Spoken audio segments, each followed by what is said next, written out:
നമ്മളിന്ന് പാലക്കാട്ടുകാരുടെ സ്പെഷ്യലായിട്ടുള്ള കോഴി കുമ്പളങ്ങ കറിയാണ് വെക്കാൻ പോകുന്നത്. അതിന് നോക്കാം. ഇതാ നമുക്കതിന് ആദ്യമായിട്ട് വേണ്ടത് കുമ്പളങ്ങ, പിന്നെ നല്ലോണം അരിഞ്ഞു വെച്ചിട്ടുള്ള സബോള, തക്കാളി, ഇഞ്ചിയും വെളുത്തുള്ളിയും നമ്മൾ ചതച്ച് വെച്ചിരിക്കുന്നത്. ഉള്ളി വേണം, നമ്മുടെ ചെറിയ ഉള്ളി, അത് തോല് കളഞ്ഞിട്ട് വെച്ചാൽ മതി. ഇവനാണല്ലോ മെയിൻ. നല്ല നന്നായി കഴുകി വെച്ച ചിക്കൻ. മിക്സിയിൽ ഇപ്പോൾ ഇട്ട് വെച്ചിരിക്കുന്നത് സാദാ ജീരകം, പെരുംജീരകം, ഉള്ളി, കറുകപ്പട്ട, നാളികേരം, കുറച്ച് കുരുമുളക് കൂടെ. ഗ്യാസ് സിമ്മിലാണ് ഇട്ട് വെച്ചിരിക്കുന്നത്. അപ്പോൾ നമ്മൾ കുറച്ച് നേരമായി ഉരുളി വെച്ചിട്ട് കുഞ്ഞിട്ട് അതിന് നമ്മൾ കുറച്ച് വെളിച്ചെണ്ണ ഒഴിക്കുന്നു. നമ്മൾ ഈ ചൂടായിട്ട് വന്നിട്ടുള്ള വെളിച്ചെണ്ണയിലേക്ക് നമ്മൾ ആദ്യം ഉള്ളി ഇടാണ്. ഉള്ളി ഒന്നിങ്ങനെ ചെറുതായിട്ടൊന്ന് വഴറ്റി എടുക്കണം വെളിച്ചെണ്ണയിൽ. സബോളയും പച്ചമുളകും ഇടാൻ പോവാണ്. അരിഞ്ഞു വെച്ച സബോള, തക്കാളി ഇടാതെ നോക്കണം. ഇപ്പോൾ പച്ചമുളക് നമ്മളിങ്ങനെ നീളനെയാണ് കട്ട് ചെയ്തിരിക്കുന്നത്.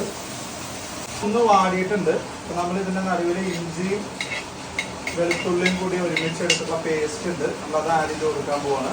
ഒരു 1/2 ടീസ്പൂൺ നമുക്ക് ഉപ്പിട്ട് കൊടുക്കാം. ബാക്കി നമുക്ക് പിന്നീട് കഴിഞ്ഞ് നോക്കിയിട്ട് ഇടാവുന്നതാണ്. ഇട്ടിട്ടുള്ള സബോള ഇതെല്ലാം നന്നായി മൂത്ത് വന്നിട്ടുണ്ട്, കാണുന്നില്ലേ? നമ്മളപ്പോൾ ഇനി ഇതിലേക്ക് 1 സ്പൂണ് മഞ്ഞൾപ്പൊടി ഇട്ട് കൊടുക്കുക, 2 സ്പൂൺ നിറയെ മുളക് പൊടി ഇട്ട് കൊടുക്കുക, 3 സ്പൂൺ മല്ലിപ്പൊടി ഇട്ട് കൊടുക്കുക.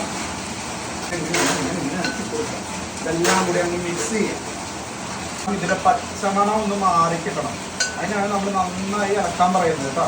പച്ചമണം നോക്കൂ, നന്നായി കണ്ടോ, നന്നായി മൊരിഞ്ഞു വന്നിട്ട്. അപ്പം നമ്മൾ ഇനി ഇതിലേക്ക് തക്കാളി ഇടാൻ പോവാണ് കേട്ടോ. നമ്മൾ തക്കാളി ഒക്കെ ഇടുന്നതിന് മുമ്പ് നമ്മളിപ്പോൾ സിമ്മിലേക്ക് ആക്കണം കേട്ടോ. അത് ശ്രദ്ധിക്കണം. നമ്മൾ ഈ മസാലയൊക്കെ ഇതിലേക്ക് ആവുന്ന പോലെ ഇളക്കി കൊടുക്കുക. ഞാൻ നനഞ്ഞിരിക്കുന്നുണ്ടല്ലേ ഗൈസ്? എന്താ സംഭവം എന്ന് പറഞ്ഞാലേ കറിവേപ്പില ഉണ്ടാവില്ല. പുറത്ത് നല്ല മഴയായിരുന്നു. അപ്പോൾ ഞാൻ കറിവേപ്പില വയ്ക്കാൻ പോയതാണ്. പിന്നെ നമ്മൾ 2 തണ്ട് കറിവേപ്പില നന്നായിട്ട് കൊടുക്കണം. നമ്മുടെ ഈ കറിയുടെ മെയിൻ 2 പേര് ആരൊക്കെയാണ്? കോഴിയും കുമ്പളങ്ങയും. അതിലെ ചിക്കൻ ഇട്ട് കൊടുക്കുകയാണ്.